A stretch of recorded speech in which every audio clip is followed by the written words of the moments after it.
कहा जाता है जब जब सृष्टि असंतुलित होती है, एक शक्ति उसे संभालने के लिए जन्म लेती है। पर एक बार ऐसा समय आया जब सृष्टि में संतुलन किसी के जन्म से नहीं बल्कि किसी के त्याग से होना था। कैलाश पर्वत पर गहन ध्यान में लीन थे भगवान शिव। उनकी जटाओं से नदियां बह रही थी और उनके मन में केवल एक ही शांति थी, ब्रह्मा की निःशब्दता। उसी समय ब्रह्मा के पुत्र महर्षि दधीचि ने वर्षों की तपस्या से एक ऐसी शक्ति ज्योति उत्पन्न की जो सृष्टि और विनाश दोनों का मूल थी। वेद माता की ज्योति, पर यह ज्योति साधारण नहीं थी।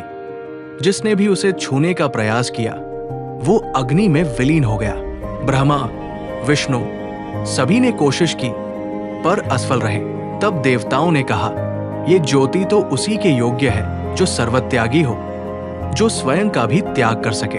सबकी दृष्टि एक दिशा में मुड़ी, कैलाश पर विराजमान महादेव की ओर। देवगण पहुंचे, प्रणाम किया और बोले, हे नीलकंठ, केवल आप ही इस ज्योति को धारण कर सकते हैं, अन्यथा सृष्टि भस्म हो जाएगी। शिव ने नेत्र खोले। उनकी आंखों में कोई भय नहीं, केवल करुणा थी।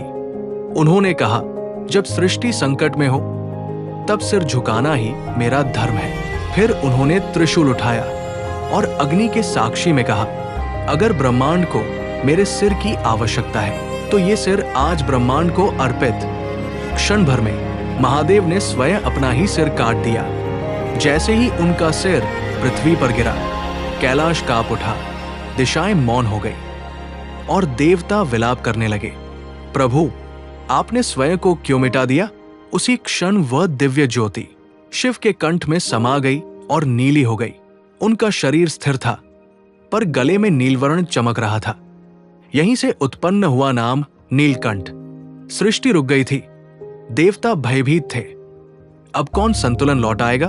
तब मां पार्वती ने प्रण लिया, यदि मेरे अर्धांग बिना सिर के हैं तो ये सृष्टि भी अधूरी है। उन्होंने ब्रह्मा से विनती की, प्रभु को वापस लाने का उपाय बताइए। ब्रह्मा ने हिमालय की शिखरों से दिव्य औषधियां मंगाई। वायु और अग्नि के तत्वों को मिलाकर शिव का सिर पुनः स्थापित किया। क्षण भर में कैलाश पर एक गूंज उठी, नमः शिवाय। शिव ने आंखें खोली, सृष्टि ने फिर से श्वास ली और तब मां पार्वती ने कहा, हे नाथ, आप विनाशक नहीं, वो हैं जो अपने विनाश से भी सृष्टि को बचा लेते हैं। शिव मुस्कुराए, त्याग ही शिवत्व है पार्वती। जब तक ब्रह्मांड में प्रेम और करुणा जीवित है, शिव अमर है। देवत्व का अर्थ शक्ति नहीं, त्याग है। और जब ब्रह्मांड असंतुलित हो जाता है तो शिव अपना ही सिर काटकर भी उसे संतुलित कर देते हैं। अगर आपको वीडियो पसंद आया हो तो चैनल को सब्सक्राइब जरूर करें और बेल आइकन दबाएं। धन्यवाद।